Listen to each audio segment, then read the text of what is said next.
شروع اللہ کے نام سے جو بڑا مہربان اور نہایت رحم فرمانے والا ہے۔ حضرت ابو ذر غفاری رضی اللہ تعالیٰ عنہ سے روایت ہے کہ رسول اللہ صلی اللہ علیہ وآلہ وسلم نے ان سے فرمایا، تم کو اپنی ذات سے نہ کسی گورے کے مقابلہ میں بڑائی حاصل ہے نہ کسی کالے کے مقابلہ میں، البتہ تقوی یعنی خوف خدا کی وجہ سے تم کسی کے مقابلے میں بڑے ہو سکتے ہو۔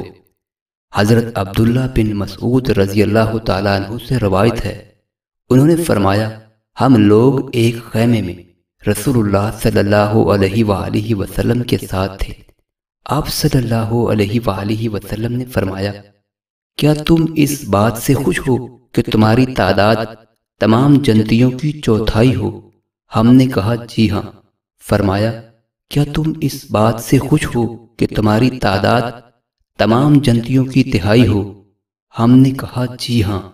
آپ نے فرمایا، قسم ہے اس ذات کی جس کے ہاتھ میں میری جان ہے، مجھے امید ہے کہ تمہاری تعداد تمام جنتیوں کا نصف ہوگی۔